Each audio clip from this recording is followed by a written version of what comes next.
ಶಂಕರಂ ಶಂಕರಾಚಾರ್ಯಂ ಕೇಶವಂ ಬಾದರಾಯಣಂ ಸೂತ್ರಭಾಷ್ಯಕೃತೌ ವಂದೇ ಭಗವಂತೌ ಪುನಃ ಪುನಃ. ಸರ್ವೋಪನಿಷದಾಂ ತತ್ವಂ ಸಂಗೃಹ್ಯ ಸ್ವಮನೀಷಯ ಏನೋಕ್ತಂ ದೇಶಭಾಷಾಯಾಂ ವಂದೇ ತಂ ನಿಜಗುಣೇಶ್ವರಂ. ಪ್ರಾತಸ್ಮರಣೀಯರಾದ ಆರಾಧ್ಯ ಗುರುದೇವರ ಪವಿತ್ರವಾದ ಚರಣಾರವಿಂದಗಳಲ್ಲಿ ದಂಡವತ್ ಪ್ರಣಾಮಗಳನ್ನು ಸಮರ್ಪಣ ಮಾಡಿ, ಅವರಿವರೆನ್ನದೇ ಸರ್ವ ಬ್ರಹ್ಮಜ್ಞಾನಿಗಳ ಶ್ರೀ ಚರಣಗಳಲ್ಲಿ ಅನಂತ ನಮಸ್ಕಾರಗಳನ್ನು ಸಮರ್ಪಣಗೈದು, ಶಿವಾವತಾರಿಗಳು, ಜಗದ್ವಂದ್ಯರು, ಜಗದ್ಗುರುಗಳು, ಅದ್ವೈತ ಸಿದ್ಧಾಂತ ಶಾಸ್ತ್ರದ ಅನಭಿಷಕ್ತ ಧ್ವರೆಗಳು ಆಗಿರುವ ಪರಮ ಪೂಜ್ಯರಾದ ಶ್ರೀ ಸದ್ಗುರು ಸಿದ್ಧಾರೂಢಪ್ಪಂಗಳವರ ಚರಣಾರವಿಂದಗಳಲ್ಲಿ, ಹಾಗೆಯೇ ಸದ್ಗುರು ಶ್ರೀ ಶಿವಾನಂದಪ್ಪಂಗಳವರ ಚರಣಾರವಿಂದಗಳಲ್ಲಿ, ಮಹಾಮೌನ ಯೋಗಿ ಶ್ರೀ ಸದ್ಗುರು ಗುರುನಾಥಾರೂಢಪ್ಪಂಗಳವರ ಚರಣಾರವಿಂದಗಳಲ್ಲಿಯೂ ಕೂಡ ಅನಂತ ನಮಸ್ಕಾರಗಳನ್ನು ಸಮರ್ಪಣ ಮಾಡಿ, ಉಪಸ್ಥಿತ ಸಾಧಕೆಯರಾದ ತಮ್ಮೆಲ್ಲರಲ್ಲಿಯೂ ಕೂಡ ವಂದನೆಗಳು. ಅದ್ವೈತ ಸಿದ್ಧಾಂತ ಬ್ರಹ್ಮ ಸತ್ಯಂ ಜಗನ್ಮಿಥ್ಯ ಜೀವೋ ಬ್ರಹ್ಮ ಇವ ನಾಪರಃ. ಶಂಕರ ಭಗವತ್ಪಾದರು.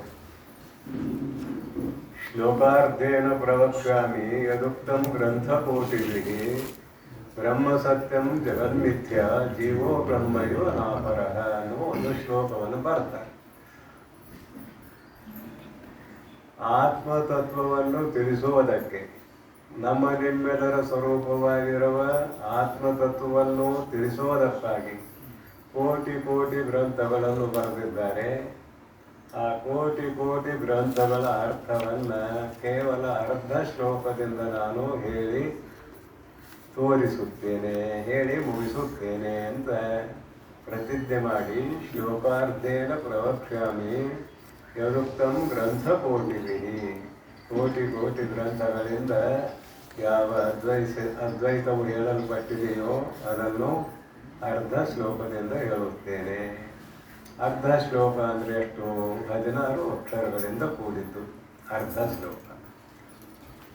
ಬ್ರಹ್ಮ ಸತ್ಯಂ ಜಗನ್ಮಿಥ್ಯ ಜೀವೋ ಬ್ರಹ್ಮೈವ ನಾಪರಃ, ಇದು ಅರ್ಧ ಶ್ಲೋಕ.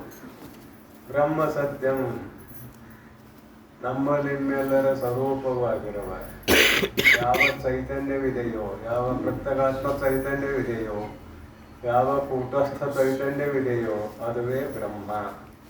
ಬ್ರಹ್ಮ ಕೂಟಸ್ಥ ಚೈತನ್ಯವೇ ಬ್ರಹ್ಮ. ಬ್ರಹ್ಮ ಸತ್ಯಂ ನಿರ್ಗುಣ ನಿರಾಕಾರವಾಗಿರುವ ಸಾಕ್ಷಿ, ಚೇತ, ಕೇವಲ ಇತ್ಯಾದಿ ಶ್ರುತಿಗಳಿಂದ ತಿಳಿಸಿಕೊಂಡು ಬಂದಿರುವ ಯಾವ ಅದ್ವೈತ ರೂಪವಾಗಿರುವ ಆತ್ಮತತ್ವವಿದೆಯೋ ಅದುವೇ ಬ್ರಹ್ಮ. ಬೃಹತ್ವಾತ್ ಬ್ರಹ್ಮ, ಅಣೋರಣೀಯಾನ್ ಮಹತೋ ಮಹೀಯಾನ್ ಇತ್ಯಾದಿ ಶ್ರುತಿ ವಾಕ್ಯಗಳನ್ನಿಟ್ಟುಕೊಂಡು ಬ್ರಹ್ಮ ಅನ್ನುವ ಶಬ್ದಕ್ಕೆ ಬೃಹತ್, ಬಹಳ ದೊಡ್ಡದು ಅನ್ನೋ ಅರ್ಥವನ್ನು ಮಾಡಿಕೊಂಡು ಬಂದಾರೆ ತಿಳಿಸುವುದಕ್ಕಾಗಿ. ಬಹಳ ದೊಡ್ಡದು ಅಂದಾಗ ಚಿಕ್ಕದೊಂದಿದೆ ಅಂತ ಅದರ ಅರ್ಥ ಆಗ್ತದೆ. ತಿಳಿಸುವ ದೃಷ್ಟಿಯಿಂದ ಹೇಳಿದ ಮಾತು. ಚಿಕ್ಕದು ಯಾವುದು ಅಂದ್ರೆ ಜಗತ್ತು, ದೊಡ್ಡದು ಯಾವುದು ಅಂದ್ರೆ ಬ್ರಹ್ಮ.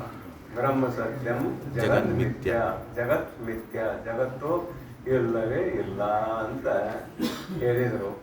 ಆ ಬ್ರಹ್ಮ ಏನು ಹುಡುಕಬೇಕು ಅಂತ ಕೇಳಿದ್ರೆ, ಜೀವ ಏವ ಬ್ರಹ್ಮ ನ ಪರಃ, ಜೀವಾತ್ಮನೇ ಬ್ರಹ್ಮ, ಅವನು ಹುಡುಕಕ್ಕೆ ಹೊರಗೆ ಹೋಗಬೇಡ, ನಿನ್ನೊಳಗೆ ನೀನು ಹುಡುಕಬೇಕು. ಆ ಬ್ರಹ್ಮ ನಿನ್ನಲ್ಲೇ ಐತಿ, ನಿನ್ನೊಳಗೆ ನೀ ಹುಡುಕಬೇಕು. ನಿನ್ನಲ್ಲಿ ಐತಿ ಅಂದ್ರೆ ಯಾರಲ್ಲಿ ಐತಿ? ಚಿದಾಭಾಸನಲ್ಲಿ ಐತಿ. ನಿನ್ನಲ್ಲೇ ಐತಿ ಅಂದ್ರೆ ಚಿದಾಭಾಸನಲ್ಲಿ ಇದೆ. ಚಿದಾಭಾಸನಿಗೂ ಕೂಡ ಚೇತನತ್ವವನ್ನು ಕೊಟ್ಟದ್ದು ಯಾವುದೋ ಅದುವೇ ಬ್ರಹ್ಮ, ಅದುವೇ ಕೂಟಸ್ಥ ಚೇತನ. ಇಲ್ಲಿ 2 ಮಾಡಿದ್ದೇವೆ, ನೆನಪಿಟ್ಟುಕೊಳ್ಳಿ. ಒಂದು ಕೂಟಸ್ಥ ಚೇತನ, ಇನ್ನೊಂದು ಆಭಾಸ ಚೇತನ, ಚಿದಾಭಾಸ ಚೇತನ. ಚಿದಾಭಾಸ ಚೇತನದ ಮೂಲ ಸ್ವರೂಪವೇ ಯಥಾರ್ಥವಾದ ಬ್ರಹ್ಮ. ಹೀಗೆ ಹೇಳಿ, ನಿನ್ನ ಸ್ವರೂಪವೇ ಸತ್ಯ, ನೀನು ಯಾವುದನ್ನು ಸತ್ಯ ಎಂದು ನಂಬಿದ್ದೀಯೋ, ಅರ್ಥಾತ್ ಶರೀರ ಮೊದಲು ಮಾಡಿಕೊಂಡು ಜಗತ್ತನ್ನು, ಅದು ಮಿಥ್ಯೆ, ಅದು ಸುಳ್ಳು. ತೋರ್ತದೆ ಅಷ್ಟೇ, ಅದಕ್ಕೆ ಇರುವಿಕೆ ಇಲ್ಲ. ಈ ಪೂರ್ವದಲ್ಲಿ ಇದೆಲ್ಲವೂ ತಿಳ್ಕೊಂಡು ಬಂದಿದ್ದೇವೆ. ಇವತ್ತು ಕೊನೆಯ ಪ್ರವಚನ, ಅದಕ್ಕಾಗಿ ಮತ್ತೆ ಮುಂದಿನ ಕಥೆ ಮುಂದೆ. ಈ ವರ್ಷದ ಪ್ರವಚನದಲ್ಲಿ ಇವತ್ತು ಕೊನೆಯ ಪ್ರವಚನ. ಮಿಥ್ಯಾತ್ವ ವಿರೋಧ ಅಂತ 149ನೇ ಅಂಕಿ ತೆಗೆದು. ಮಿಥ್ಯಾತ್ವ ವಿರೋಧ, ಮಿಥ್ಯಾತ್ವ ಅವಿರೋಧ ಬರೀತಾರೆ ಗ್ರಂಥಕಾರರು. ಬರೆದದ್ದನ್ನು ಓದೋಣ. ಬಳಿಕ ಇಂತು ವಿಶೇಷಣಾಂಶವಾದ ದ್ವೈತಕ್ಕೆ ಮಿಥ್ಯಾತ್ವವಂಪೇಳಿ ಸತ್ಯವಾದ ವಿಶೇಷ್ಯ ಚಿನ್ಮಾತ್ರಕ್ಕೆ ಐಕ್ಯಮಂ ಪೇರ್ದೊಡೆ ಅದ್ವೈತ ಸಿದ್ಧಿಯೂ ಅಪ್ಪುದು ಎನ್ನಲು ಮಿಥ್ಯಾತ್ವವೆಂಬುದಕ್ಕೆ ಗತಿಯಿಲ್ಲವಾಗಿ ಅದ್ವೈತಂ ಉಪಪನ್ನಂ ಅಲ್ತು ಅದು ಎಂತು ಏನೇ ಜಗವು ಮಿಥ್ಯೆಯಾಗಿ ಮಿಥ್ಯೆಯಹತನವು ಜಗದೊಳಗೆ ಇರಬೇಕು. ಅದಕ್ಕೆ ಆಶ್ರಯಂ ಇಲ್ಲವಾಗಿ ಎಂತಿರ್ಬೋದು. ಶಿವನೊಳಗೆ ಇರ್ಬೋದು ಎನ್ನಲ್ಕೆ ಶಿವಂ ಸತ್ಯನಾಗಲದು, ಸತ್ಯನಾಗಲ್ ಅದು ಘಟಿಸದು. ಮತ್ತಂ ಆ ಮಿಥ್ಯೆಯಹತನವು ಸತ್ಯವೆಂದೊಡೆ ಶಿವನೊಂದು ಸತ್ಯವು ಅದೊಂದು ಸತ್ಯವು ಎಂದು ಸತ್ಯವು ಎರಡಾಗೆ ಏಕಂ ಎಂಬ ಶ್ರುತಿ ವಿರೋಧವು ಅಂತಲ್ಲದೆ ಮಿಥ್ಯೆಯಹತನವೇ ಮಿಥ್ಯೆಯು ಎಂದೊಡೆ ಸತ್ಯವಹತನ ಮಿಥ್ಯೆಯಹತನವು ಎಂಬ ಎರಡರೊಳಗೆ ಒಂದು ಸತ್ಯಮಾಗೆ ಮತ್ತೊಂದು ನಿಷೇಧಿಸಲಕ್ಕುಂ. ಒಂದು ಮಿಥ್ಯೆಯಾಗೆ ಮತ್ತೊಂದು ಸತ್ಯಂ ಅಕ್ಕುಂ. ಇಂತು ಶುಕ್ತಿ ರಜತವಂ ನೋಡಿ ರಜತವು ಅಹುದೋ ಅಲ್ಲವೋ ಎಂದು ಸಂದೇಹಿಸಿ ಬಳಿಕ ನಿಶ್ಚಿಪಂಗೆ ಅನುಭವವಿರಲು ಪ್ರಪಂಚದೋಳಿಪ್ಪ ಮಿಥ್ಯೆಯಹತನ ಮಿಥ್ಯೆಯಾಯಿತಾಗಿ ಪ್ರಪಂಚವು ಸತ್ಯಮಾಗಲ್ ಅದರಿಂ ಸತ್ಯಾದ್ವೈತ ಹಾನಿಯಾಗಬೇಕಲ್ಲವೇ? ಇಷ್ಟೆಲ್ಲ ಪೂರ್ವ ಪಕ್ಷ. ಸಿದ್ಧಾಂತ ಪಕ್ಷ ಏನು ಹೇಳ್ತದಂದ್ರೆ ಅಂತೂ ಅದು ಅಲ್ತುಂ ಎಂತೇನೆ ನೀನು ಹೇಳಿದ್ದು ಅದು ಯೋಗ್ಯ ಅಲ್ಲ, ಅದು ಎಂತೇನೆ ಅಂದ್ರೆ ಅದಕ್ಕೆ ಮೂರು ಉತ್ತರ ಕೊಡ್ತಾರೆ. ಮೊದಲು ಪೂರ್ವ ಪಕ್ಷೀಯ ಅಭಿಪ್ರಾಯವನ್ನ ತಿಳಿಯೋಣ, ತದನಂತರ ಸಿದ್ಧಾಂತಿಗಳು ಅದಕ್ಕೆ ಏನು ಉತ್ತರ ಕೊಡ್ತಾರೋ ಅನ್ನೋದು ಗೊತ್ತಾಗ್ತದೆ. ಇಲ್ಲಿ ಏನು ಕೇಳ್ತಾನೋ ಅನ್ನೋದು ಎರಡು ಮಾತಿನಲ್ಲಿ ಹೇಳ್ತೇನೆ, ಆಮೇಲೆ ಓದಿ ಹೇಳ್ತೇನೆ. ಜಗತ್ತು ಮಿಥ್ಯಾ ಅಂತ ಹೇಳಿದ್ರಲ್ಲ, ಪ್ರತಿಯೊಂದು ವಸ್ತುವಿನಲ್ಲಿ ಘಟತ್ವದಲ್ಲಿ ಘಟತ್ವ ಅನ್ನೋದಿದೆ, ಪಟತ್ವದಲ್ಲಿ ಪಟತ್ವ ಅನ್ನೋದಿದೆ. ಹಾಗೆ ಮಿಥ್ಯಾ ಅನ್ನುವುದರಲ್ಲಿ ಮಿಥ್ಯಾತ್ವ ಅನ್ನುವ ಧರ್ಮ ಇದೆ.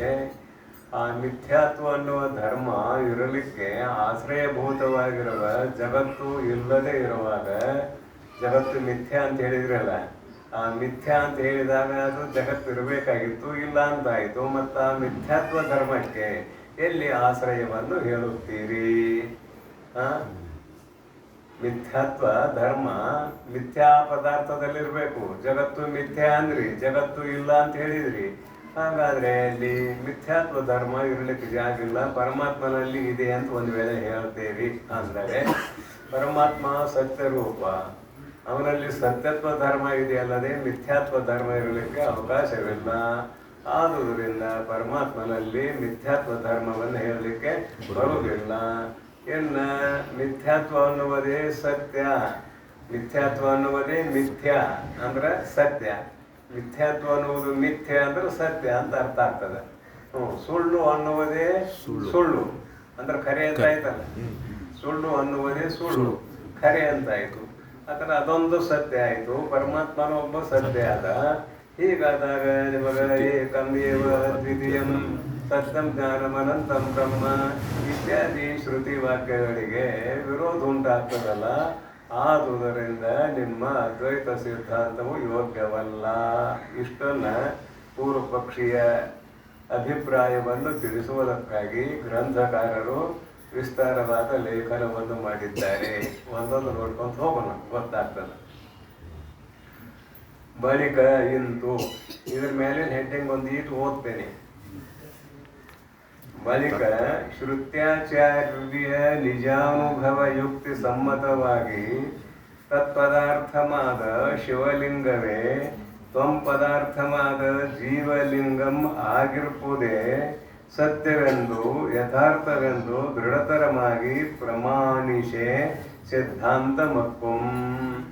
ಇದು ಅದ್ವೈತ ಸಿದ್ಧಾಂತದ ಸಂಕ್ಷಿಪ್ತ ವ್ಯಾಖ್ಯಾನ. ಈ ಹೆಡ್ಡಿಂಗ ಏನಂತಾರೋ, ಬಳಿಕ. ಬಳಿಕ ಅಂದ್ರೆ ನಂತರ, ಅದು ಯಾವುದರ ನಂತರ ಬೇಡ ನಮಗೆ, ಬಳಿಕ ನಂತರ. ಶ್ರುತಿ ಮತ್ತು ಆಚಾರ್ಯ ಮತ್ತು ನಿಜ ಅನುಭವ ಮೂರು ಕೂಡಿಸ್ತಾರೆ ಇಲ್ಲಿ. ಶ್ರುತಿಗಳು, ಗುರುಗಳು, ಅನುಭವ. ಅನುಭವದ ಜೊತೆಗೆ ಯುಕ್ತಿಯನ್ನು ಬೇಕು. ಶ್ರುತಿ, ಗುರುಗಳು, ಯುಕ್ತಿ, ಅನುಭವ ಇವೆಲ್ಲ ಬೇಕು. ಇಲ್ಲೇನಂತಾರೆ ನೋಡು, ಶ್ರುತಿ ಗುರುಗಳು ಸ್ವಕಪೋಲ ಕಲ್ಪಿತವಾಗಿ ಏನನ್ನೂ ಹೇಳಲಿಕ್ಕೆ ಸಮರ್ಥರಲ್ಲ. ಶ್ರುತಿ ಪ್ರಮಾಣವು ಕೆಲರ್ಗೆ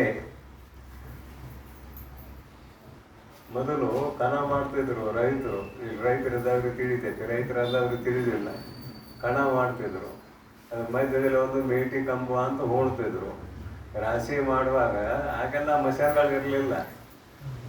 ಭಾಳ ಆದ್ರೆ ರೂಲ್ ತೊಗೊಂಬಂದ್ರು, ಕಲ್ಲಿನ ಉಳ್ಕ ತೊಗೊಂಬಂದ್ರು. ಭಾಳ ಆದಷ್ಟು ಆಗಿನ ಕಾಲದಾಗ ಹಂತಿ ಕಟ್ಟುತ್ತಿದ್ರು. ಹಂತಿ ಕಟ್ಟಿ ಎತ್ತಗಳಿಗೆ ಹಂತಿ ಕಟ್ಟಿ ತುಳಿಸ್ತಿದ್ರು. ಭತ್ತ ತುಳಿಸ್ತಿದ್ರು, ಗೋಧಿ ತುಳಿಸ್ತಿದ್ರು, ರಾಗಿ ತುಳಿಸ್ತಿದ್ರು, ಜೋಳ ತುಳಿಸ್ತಿದ್ರು. ಎಲ್ಲ ಎತ್ತಿನ ಕಾಲದಲ್ಲಿ ರಾಶಿ ಆಗ್ತಿದ್ವು. ಆಗ ಆ ಮೇಟಿ ಅನ್ನೋದು ಒಂದು ಇದೆಯಲ್ಲ ಮಧ್ಯದಲ್ಲಿ, ಅದಕ್ಕೆ ಹಗ್ಗ ಕಟ್ಟಿ ಕನ್ನಿ ಅಂತೇವೆ. ಅದಕ್ಕೆ ಎಲ್ಲ ಎತ್ತುಗಳು ಕೊಳ್ಳಿ ಕಟ್ತಿದ್ರು. ಅದನ್ನು 4 ಎತ್ತ, 5 ಎತ್ತ, 6 ಎತ್ತ ರಾಶಿ ಹೆಂಗಿದೆ ಹಾಕಿ ಕಟ್ತಿದ್ರು. ಆ ಮೇಟಿ ಕಂಬಕ್ಕೆ ಕಟ್ಟಿರೋದ್ರಿಂದ ಎತ್ತುಗಳೆಲ್ಲ ಆ ಕಣದಾಗ ಸುತ್ತ ಹಾಯ್ಬೇಕಾಗಿತ್ತು. ಒಂದು ವೇಳೆ ಆ ಮೇಟಿ ಕಂಬ ಇಲ್ದ್ರೆ ಏನು ಹಾಕಿತ್ತು ಅಂದ್ರೆ ಎತ್ತುಗಳು ಹತ್ಬೇಕಿತ್ತು, ರಾಶಿ ಹಾಕಿರಲಿಲ್ಲ. ರಾಶಿ ಹಾಕ್ಬೇಕಾದ್ರೆ ಏನ್ ಮಾಡ್ಬೇಕಾಗಿತ್ತು, ಮೇಟಿ ಕಂಬ ಅಂತ ಬೇಕಾಗಿತ್ತು. ಆ ಮೇಟಿ ಕಂಬದ ಸುತ್ತಲೂ ಅವು ಸುತ್ತಿರುವುದರಿಂದ ರಾಶಿ ಆಗ್ತಿತ್ತು. ಹಾಗೆ ಇಲ್ಲಿ ಶ್ರುತಿ ಮೇಟಿ ಕಂಬ. ಎಲ್ಲ ಶಾಸ್ತ್ರಕಾರರಿಗೆ ಉಪನಿಷತ್ತುಗಳೇ ಮೇಟಿ ಕಂಬ. ಆ ಉಪನಿಷತ್ತುಗಳ ಆಧಾರದಲ್ಲಿಯೇ ಹೇಳಬೇಕಲ್ಲದೆ ನಿಮ್ಮ ಬುದ್ಧಿಗೆ ತೋಚಿದಂತೆ ನೀವು ಶಾಸ್ತ್ರವನ್ನು ವ್ಯಾಖ್ಯಾನ ಮಾಡಿದ್ರೆ ರಾಶಿ ಆಗುವುದಿಲ್ಲ. ಹೇಳಿದ್ದಿಲ್ಲ, ಎತ್ತಬೇಕಾಗ್ತಿದ್ದು ರಾಶಿ ಆಗೋದಿಲ್ಲ. ಹಾಗೆ ನಿಮ್ಮ ಬುದ್ಧಿಗೆ ತೋಚಿದಂತೆ ನೀವು ವ್ಯಾಖ್ಯಾನ ಮಾಡಿದ್ರೆ ಒಪ್ಪುವುದಿಲ್ಲ. ತರ್ಕಶಾಸ್ತ್ರವನ್ನು ಖಂಡಿಸುವಾಗ ಭಗವತ್ಪಾದರು ಒಂದು ಮಾತು ಹೇಳ್ತಾರೆ, ದುಸ್ತರ್ಕಾತ್ ಸುವಿರಮ್ಯತಾಂ. ದುಸ್ತರ್ಕ ಅಂದ್ರೆ ಏನು, ಶ್ರುತಿ ಪ್ರಮಾಣವನ್ನು ಬಿಟ್ಟು ತನ್ನ ಬುದ್ಧಿಶಕ್ತಿಯಿಂದ ಯಾವನಾದರೂ ತರ್ಕದಿಂದ ಸಿದ್ಧಾಂತವನ್ನು ಸ್ಥಾಪಿಸುವುದಕ್ಕೆ ಹೊರಟರೆ ಅವನು ಕೂಡ ಮಾತಾಡಕ್ಕೆ ಹೋಗ್ಬೇಡ. ನೀನ ದೊಡ್ಡವ ಅಂದ್ಬಿಡು, ಏನು ತಪ್ಪಾಗೋದಿಲ್ಲ. ನೀನ ದೊಡ್ಡವ ಅಂದ್ರೆ ಏನು ನುಕ್ಸಾನೂ ಆಗೋದಿಲ್ಲ. ಅವನು ಕೂಡ ಮಾತಾಡಕ್ಕೆ ಹೋಗಬೇಡ. ದುಸ್ತರ್ಕ ಸುವಿರಮ್ಯತಾಂ. ಅವನು ದುಸ್ತರ್ಕ, ಅವನು ಶ್ರುತಿ ಪ್ರಮಾಣ ಇಟ್ಕೊಂಡು ಮಾತಾಡೋದಿಲ್ಲ. ಅದಕ್ಕಾಗಿ ಅವನು ಬಿಟ್ಬಿಡು. ಯಾರು ಶ್ರುತಿ ಪ್ರಮಾಣವನ್ನು ಇಟ್ಟುಕೊಂಡು ಯುಕ್ತಿಯನ್ನು ಹೇಳುತ್ತಾರೆ ಅದನ್ನು ಅಂಗೀಕಾರ ಮಾಡು. ಶ್ರುತಿ ಮತಸ್ತರ್ಕೋ ಅನುಸಂಧೀಯತಾಂ. ಶ್ರುತಿ ಮತಃ ತರ್ಕ ಅನುಸಂಧೀಯತಾಂ. ಶ್ರುತಿಗೆ ಅನುಗುಣವಾದ ತರ್ಕ, ಊಹೆ ಯಾವುದಿದೆ ಅದನ್ನು ಅಂಗೀಕಾರ ಮಾಡ್ರಿ ಅಂತ ಭಗವತ್ಪಾದರು ಒಂದು ಕಡೆ ನಮ್ಮ ಕಿವಿ ಮಾತು ಹೇಳ್ಯಾರ. ಇಲ್ಲಿ ಶ್ರುತಿ ಆಚಾರ್ಯ ಅಂತ ಬರುತ್ತಾರೆ ಮೇಲಿನ ಹೆಡ್ಡಿಂಗ್ದಲ್ಲಿ. ಶ್ರುತಿಗಳು ಮತ್ತು ಆಚಾರ್ಯರು ಅಂತ ಬರುತ್ತಾರೆ. ಶ್ರುತ್ಯಾಚಾರ್ಯ, ಶ್ರುತಿ ಮತ್ತು ಆಚಾರ್ಯ ನಿಜಾನುಭವ. ಹೇಳುವವ ಅನುಭವಿ ಆಗಿರಬೇಕು ಅಂತ ಬರೀತಾರೆ. ಅನುಭವಿ ತನ್ನ ಅನುಭವವನ್ನು ಹೇಳಲಾರ. ಆದ್ರೆ ಅನುಭವಿಯ ಮಾತಿನಲ್ಲಿ ಒಂದು ತಾಕತ್ತು ಇರ್ತದೆ, ಯೋಗ್ಯತೆ ಇರ್ತದೆ. ಅನನುಭವಿಯ ಮಾತಿನಲ್ಲಿ ಯೋಗ್ಯತೆ ಇರುವುದಿಲ್ಲ. ಉದಾಹರಣೆ ಬಳಸ್ತೇನೆ. ಅನನುಭವಿ ಯಾರು, ಅನುಭವಿ ಯಾರು ಅಂದ್ರೆ, ಒಬ್ಬ ಹಿಮಾಲಯ ಪರ್ವತಕ್ಕೆ ಹೋಗಿ ಅಲ್ಲಿ ಅಮರನಾಥನ ದರ್ಶನ ಮಾಡಿಕೊಂಡು ಬಂದಿದ್ದ. ಅಲ್ಲಿ ಹೋಗುವಾಗ ಕಷ್ಟ ಏನು ಎಲ್ಲವನ್ನು ಅನುಭವಿಸಿ ಬಂದಿದ್ದ. ಅವನು ಹೋಗಿ ಬಂದು ಹೇಳಿದ. ಇದನ್ನು ಕೇಳಿದಾಗ ಇನ್ನೊಬ್ಬ ಇದ್ದಾನಲ್ಲ, ಅವನು ಮತ್ತೊಬ್ಬ ಹೇಳ್ತಾನೆ. ಅವಾಗ ಅನುಭವತೆ ಏನಂತ ಕೇಳಿದ್ರೆ ಮತ್ತೊಬ್ಬ ಕೇಳಿಲ್ಲ, ಅವನ ಅನುಭವ ಇಲ್ಲ. ಇವು ಹೇಳಿದ್ದನ್ನ ಕೇಳಿ ಅವ ಹೇಳಿಲ್ಲ, ಅವ ಅನುಭವಿ ಅಲ್ಲ, ಅನನುಭವಿ. ಯಾಕಂದ್ರೆ ಅಲ್ಲಿ ಹೆಂಗೈತಿ ಏನಂತ ಸಂಪೂರ್ಣ ವಿವರಣೆ ಮಾಡ್ಲಿಕ್ಕೆ ಅವ್ಗ ಆಗುದಿಲ್ಲ. ಇವು ಸಂಪೂರ್ಣ ವಿವರಣೆ ಮಾಡ್ತಾನೆ. ಯಾರು ಹೋಗಿ ಬಂದವ ಸಂಪೂರ್ಣ ವಿವರಣೆ ಮಾಡ್ತಾನೆ. ಅದಕ್ಕಾಗಿ ಅನುಭವಿಯ ಮಾತಿನಲ್ಲಿ ತಾಕತ್ತಿರ್ತದಲ್ಲದೆ ಅನನುಭವಿಯ ಮಾತಿನಲ್ಲಿ ತಾಕತ್ತಿರುವುದಿಲ್ಲ ಅನ್ನುವುದನ್ನು ತಿಳಿಸುವುದಕ್ಕಾಗಿ ನಿಜಾನುಭವ, ನಿಜ ಅಂದ್ರೆ ಆತ್ಮತತ್ವದ ಅನುಭವ ಇರಬೇಕು. ಆ ಮಹಾನುಭಾವನಿಗೆ, ತತ್ವವೇತ್ತನಿಗೆ ಅನುಭವ ಇದ್ದೇ ಇರ್ತದ. ಇಷ್ಟು ಶ್ರುತಿ ಒಂದು ಪ್ರಮಾಣ, ಗುರುಗಳು ಬೇಕು. ಆ ಗುರುಗಳು ಹೇಗಿದ್ದಾರು? ಆತ್ಮತತ್ವದ ಸಾಕ್ಷಾತ್ಕಾರವನ್ನು ಮಾಡಿಕೊಂಡವರು ಆಗಿದ್ದಾರೆ. ಅವರ ಅನುಭವ. ಯುಕ್ತಿ, ಯುಕ್ತಿ ಅಂದ್ರೆ ಭೇದ ಬಾಧಕ, ಅಭೇದ ಸಾಧಕ ಮೊದಲಾದ ಯುಕ್ತಿಗಳು ಬೇಕಾಗ್ತಾವ. ಯುಕ್ತಿ ಸಮ್ಮತವಾಗಿ, ಇವುಗಳೆಲ್ಲವೂ ಒಪ್ಪಿತವಾಗಿ, ಇವೆಲ್ಲವುಗಳಿಂದ ಒಪ್ಪಿತವಾಗಿರುವ ತತ್ಪದಾರ್ಥಮಾದ, ತತ್ಪದದ ವಾಚ್ಯಾರ್ಥಮಾದ, ತತ್ಪದಾರ್ಥಮಾದ ಅಂದ್ರೆ ತತ್ಪದದ ವಾಚ್ಯಾರ್ಥಮಾದ ಶಿವಲಿಂಗವೇ, ಈಶ್ವರನೇ. ತತ್ಪದದ ವಾಚ್ಯಾರ್ಥ ಯಾರು? ಈಶ್ವರ. ಈಶ್ವರ ಯಾರು ಅನ್ನೋದು ಗೊತ್ತಿದೆ. ಮಾಯಾ ಸಬಲಿತ ಬ್ರಹ್ಮ ಈಶ್ವರ. ಶಿವಲಿಂಗವೇ ತ್ವಂ ಪದಾರ್ಥಮಾದ ಜೀವಲಿಂಗಮಾಗಿಪ್ಪುದು, ಇಪ್ಪುದೇ. ಆ ತತ್ಪದದ ಅರ್ಥವೇ ಜೀವಚೇತನ. ಜೀವಚೇತನ ಬೇರೆ ಅಲ್ಲ, ತತ್ಪದದ ಅರ್ಥವೇ ಜೀವಚೇತನ. ಇದ ಗೊತ್ತಾಗುದಾಗಂದ್ರೆ ಯಾವಾಗಂದ್ರೆ ಭಾಗತ್ಯಾಗ ಮಾಡ್ತಾರೆ. ಭಾಗತ್ಯಾಗ ಮಾಡದೆ ಹೋದ್ರೆ ಗೊತ್ತಾಗುದಿಲ್ಲ. ಈಶ್ವರನೇ ಜೀವ ಅಂದ್ರೆ ಹೆಂಗ್ ಹೋಗ್ತೀರಿ? ಈಶ್ವರನಲ್ಲಿ ಸರ್ವಜ್ಞತ್ವಾದ ಗುಣಗಳು ಇವೆ, ಜೀವಾತ್ಮನಲ್ಲಿ ಕಿಂಚಿತ್ವಾದ ಗುಣಗಳು ಇವೆ. ಹೆಂಗ್ ಹೊಂದೋದಿಲ್ಲ ಅಂದ್ರೆ ನೋಡಪ್ಪ, ಅಲ್ಲಿರುವ ಸರ್ವಜ್ಞತ್ವಾದ ಗುಣಗಳು ಮಾಯಾ ಉಪಾಧಿಯಿಂದ ಬಂದಿದ್ದಾವೆ, ಇಲ್ಲಿರುವ ಕಿಂಚಿತ್ವಾದ ಗುಣಗಳು ಅವಿದ್ಯಾ ಉಪಾಧಿಯಿಂದ ಬಂದಿದ್ದಾವೆ. ಹೀಗಿರುವಾಗ ಮಾಯಾ ಉಪಾಧಿಯನ್ನು ಅವಿದ್ಯಾ ಉಪಾಧಿಯನ್ನು ತೆಗಿ, ಅವೆರಡೂ ಮಿಥ್ಯ. ಅಲ್ಲಿ ಮಾಯಾ ವಿಶೇಷಣ ಆಗೈತಿ. ಇಲ್ಲಿ ತತ್ಪದದ ಈಶ್ವರನಲ್ಲಿ, ತತ್ಪದಾರ್ಥವಾದ ಈಶ್ವರನಲ್ಲಿ ಮಾಯಾ ವಿಶೇಷಣ ಆಗೈತಿ. ಇಲ್ಲಿ ಅವಿದ್ಯಾ ವಿಶೇಷಣ ಆಗೈತಿ. ಜೀವಚೇತನದಲ್ಲಿ ಅವಿದ್ಯಾ ವಿಶೇಷಣ ಆಗೈತಿ. ವಿಶೇಷ ಯಾವುದು ಅಂತ ಕೇಳಿದ್ರೆ ಎರಡೂ ಕಡೆ ಇರುವಂತಹ ಚೈತನ್ಯ ವಿಶೇಷ. ಎರಡೂ ಕಡೆ ಅಂದ್ರೆ ಈಶ್ವರ ಚೇತನ, ಜೀವಚೇತನ ಅಂತ ಕರಿತೇವಲ್ಲ, ಆ ಚೇತನ ಚೇತನ ಅನ್ನುವ ಭಾಗ ವಿಶೇಷ. ವಿಶೇಷಣ ಯಾವುದು? ಮಾಯಾ ವಿಶೇಷಣ. ಅಲ್ಲಿ ಅವಿದ್ಯಾ ವಿಶೇಷಣ ಇಲ್ಲಿ. ಆ ವಿಶೇಷಣವಾಗಿರುವಂತಹ ಮಾಯೆ ಸೊಳ್ಳು, ಅವಿದ್ಯಾ ಸೊಳ್ಳು. ವಿಶೇಷಣವಾಗಿರುವ ಮಾಯೆಯೋ ಸುಳ್ಳು, ಅವಿದ್ಯೆಯೋ ಸುಳ್ಳು. ಮಾಯೆಯ ಮಗ ಯಾವುದು? ಅವಿದ್ಯೆ, ಜಗತ್ತು. ಮಾಯೆಯ ಮಗ ಯಾವುದಂದ್ರೆ ಜಗತ್ತು. ಮಾಯೆಯಿಂದಲೇ ಇದೆಲ್ಲ ಹುಟ್ಟಿದೆ, ಪೂರ್ವದಲ್ಲಿ ಕೇಳ್ಕೊಂಡ್ ಬಂದಿದೆ. ಮತ್ತ ಮಾಯಾನ ಸುಳ್ಳು ಅಂದ್ಮೇಲೆ ಅದರ ಕಾರ್ಯವಾಗಿರುವ ಜಗತ್ತು ಸುಳ್ಳು. ಜೀವ ಪ್ರಪಂಚ, ಈಶ್ವರ ಪ್ರಪಂಚ. ಜೀವ ಪ್ರಪಂಚ ಒಂದೇ, ಈಶ್ವರ ಪ್ರಪಂಚ ಒಂದೇ ತೆರನಾಗಿದೆ. ಏನು ಒಂದೇ ತೆರನಾಗಿದೆ? ಇವೆಲ್ಲ ಪಂಚಭೌತಿಕ ದೇಹಗಳು. ಇದು ಈಶ್ವರ ಪ್ರಪಂಚ. ಆದ್ರೆ ಹೆಣ್ಣು ಗಂಡು, ಅಕ್ಕ ತಂಗಿ, ಅಣ್ಣ ತಮ್ಮ, ಭಾವ ಬಂಧು ಬಳಗ, ಇದೆಲ್ಲ ಜೀವ ಪ್ರಪಂಚ. ಇವೆರಡೂ ಸುಳ್ಳು. ಇಲ್ಲಿ ಅವಿದ್ಯಾನು ಸುಳ್ಳಾಯ್ತು, ಅಲ್ಲಿ ಮಾಯಾನು ಸುಳ್ಳಾಯ್ತು. ಅದನ್ನು ಬರೀತಾರೆ ವಿಶೇಷಣಾಂಶಗಳವೆರಡು. ಆ ವಿಶೇಷಣಾಂಶಗಳು ಸುಳ್ಳಾದಾಗ ಏನಾಗ್ತದೆ ಅನ್ನೋದು ಮುಂದೆ ಗೊತ್ತಾಗತ್ತೆ ಮಗ. ಇಷ್ಟಾಗಿ ಮ್ಯಾಲಿನ ಶಿವಲಿಂಗವೇ ತ್ವಂ ಪದಾರ್ಥಮಾದ ಜೀವಲಿಂಗಂ ಅಪ್ಪುದೇ ತತ್ವವೆಂದು ಯಥಾರ್ಥವೆಂದು ದೃಢತರಮಾಗಿ, ಅಂದ್ರೆ ಇಲ್ಲಿ ಜೀವಾತ್ಮನೇ ಬ್ರಹ್ಮ ಅನ್ನುವುದು ದೃಢ ಆಯಿತು. ದೃಢತರಮಾಗಿ ಪ್ರಮಾಣಿಸಿ ಸಿದ್ಧಾಂತಂ ಅಸ್ತುಂ, ಶ್ರುತಿಗಳ ಪ್ರಮಾಣವನ್ನು ಕೊಟ್ಟು ಇದು ಅದ್ವೈತ ಸಿದ್ಧಾಂತವು ಅಂತ ಪ್ರತಿಪಾದನೆ ಮಾಡಲಾಗಿದೆ. ಇದನ್ನ ಇಟ್ಕೊಂಡು ಕೇಳ್ತಾನವ ಯಾರು? ಪೂರ್ವಪಕ್ಷಿ.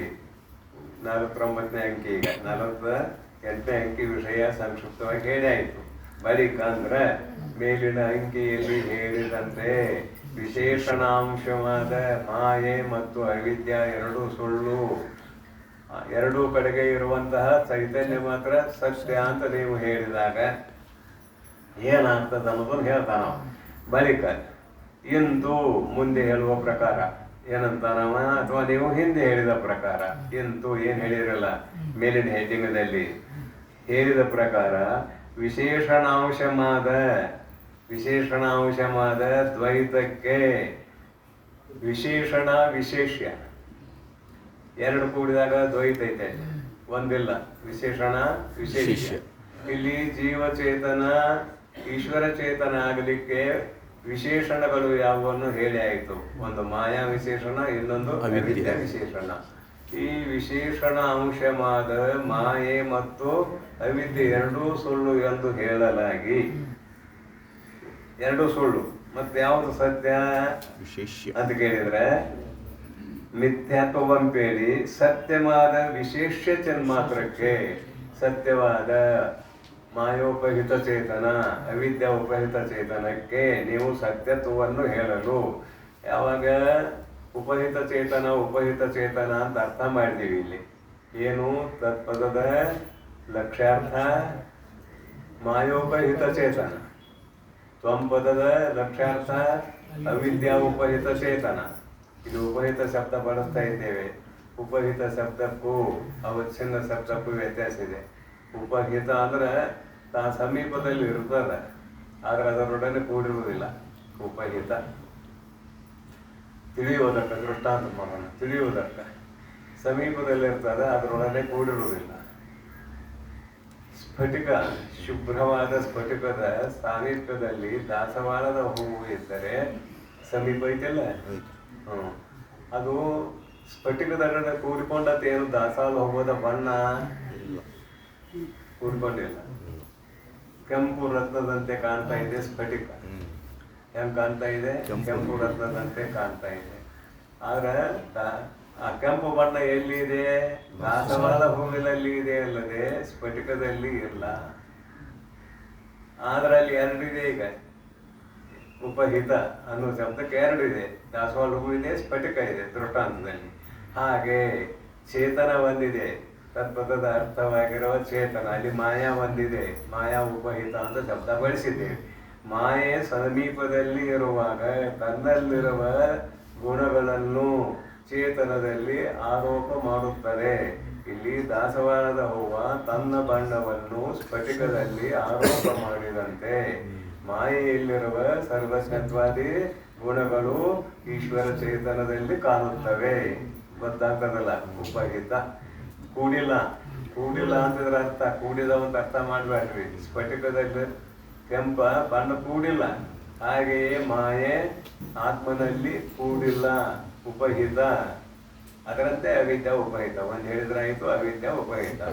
ಇವೆರಡು ಏನಾದವು ಅಂದ್ರೆ ವಿಶೇಷಣಾಂಶವಾದ ಮಾಯೆ ಅವಿದ್ಯೆ ಎರಡೂ ಸುಳ್ಳು ಅಂತ ಹೇಳಿದ್ರಿ. ಎರಡು ಕಡೆ ಉಪಹಿತ ಚೇತನ ಅಂದ್ರಿ, ಅದನ್ನ ಹಸಿ ಪದದಿಂದ ಅಖಂಡ ಅಂತ ಅರ್ಥ ಮಾಡಿದ್ರಿ. ಹೀಗಿರುವಾಗ ಈ ಜಗತ್ತು ಮಿಥ್ಯಾ ಅಂತ ಸಿದ್ಧ ಆಯ್ತು. ನಿಮ್ಮ ಪ್ರಕಾರ ಸಿದ್ಧ ಆಯ್ತು. ಬೇಡಿ ಸತ್ಯವಾದ ವಿಶೇಷ ಚಿನ್ಮಾತ್ರಕ್ಕೆ ಐಕ್ಯಮಂ ಪೇಳಿದೊಡೆ. ವಿಶೇಷ ಚಿನ್ಮಾತ್ರಕ್ಕೆ ಐಕ್ಯ ಹೆಂಗೆ ಹೇಳ್ತೇವಿ? ಹಸಿ ಪದದ ವಾಚ್ಯಾರ್ಥ ಏನು ಅಂತ ಕೇಳಿದ್ರೆ ಅದಕ್ಕೂ ಎರಡು ಅರ್ಥ ಇದೆ, ವಾಚ್ಯಾರ್ಥ ಲಕ್ಷ್ಯಾರ್ಥ. ತತ್ಪದಕ್ಕೂ ವಾಚ್ಯಾರ್ಥ ಇದೆ, ಲಕ್ಷ್ಯಾರ್ಥನೂ ಇದೆ. ಪದದ ಅರ್ಥಕ್ಕೂ ಲಕ್ಷ್ಯಾರ್ಥ ವಾಚ್ಯಾರ್ಥ ಇದೆ. ಹಸಿ ಪದಕ್ಕೂ ಕೂಡ ವಾಚ್ಯಾರ್ಥ ಲಕ್ಷ್ಯಾರ್ಥ ಇದೆ. ವಾಚ್ಯಾರ್ಥ ಯಾವುದು, ಲಕ್ಷ್ಯಾರ್ಥ ಯಾವುದು, ಇವೆಲ್ಲ ಗೊತ್ತಿದಾವ. ಮತ್ತೆ ಅವನು ಹೇಳಿಸಿಕೊಳ್ಳುವಂಗಿಲ್ಲ. ನೇರವಾಗಿ ಶಬ್ದದಿಂದ ಎಲ್ಲಿ ಅರ್ಥವಾಗುತ್ತದೆ ಅದು ವಾಚ್ಯಾರ್ಥ.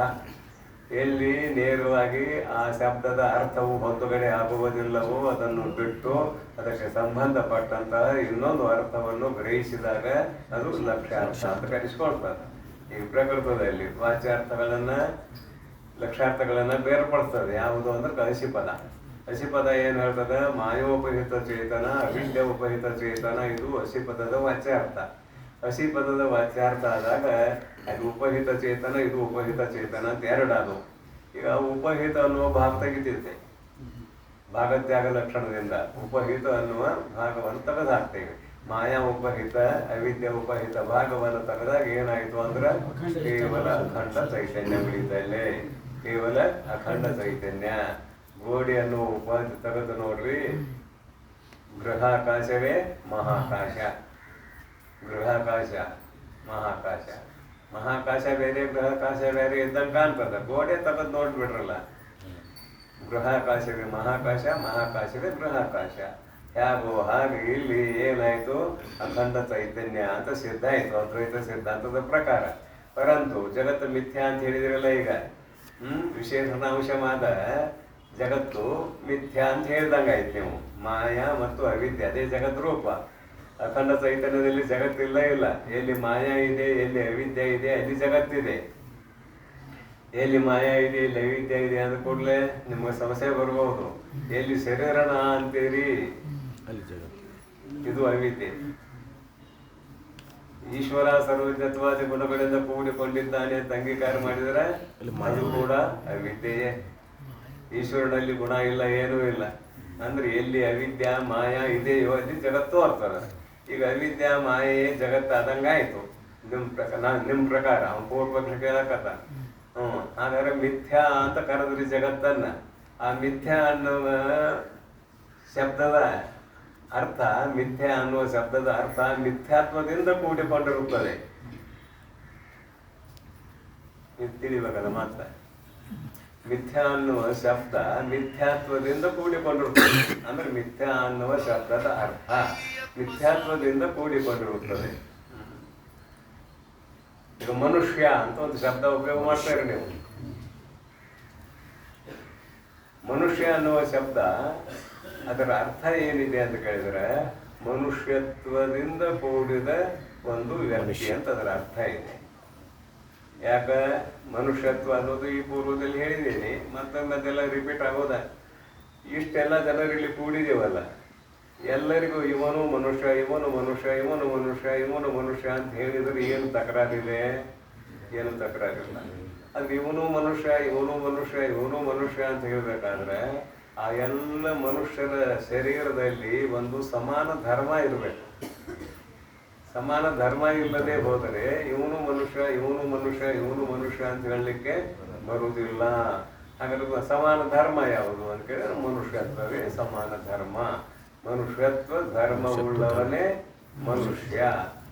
ಅದರಲ್ಲಿ ಇಲ್ಲಿ ಮಿಥ್ಯಾ ಅನ್ನುವ ಶಬ್ದ ಇದೆಯಲ್ಲ, ಅದರಲ್ಲಿಯೂ ಕೂಡ ಮಿಥ್ಯಾತ್ವ ಅನ್ನೋದು ಸಹಜವಾಗಿ ಇರುತ್ತದೆ. ಮನುಷ್ಯ ಅನ್ನುವ ಶಬ್ದದಲ್ಲಿ ಮನುಷ್ಯತ್ವ ಅನ್ನುವುದು ಹೇಗೆ ಸಹಜವಾಗಿ ಇದೆಯೋ ಅದರಂತೆ ಮಿಥ್ಯಾ ಅನ್ನುವ ಶಬ್ದದ ಅರ್ಥದಲ್ಲಿ ಮಿಥ್ಯಾತ್ವ ಅನ್ನೋದು ಒಂದಿರ್ತದೆ. ನೀವು ಜಗತ್ತು ಮಿಥ್ಯಾ ಅಂದ್ರಿ, ಆಯ್ತು, ಮಿಥ್ಯಾ ಶಬ್ದಕ್ಕೆ ಜಗತ್ತು ಅರ್ಥ ಆಯ್ತು.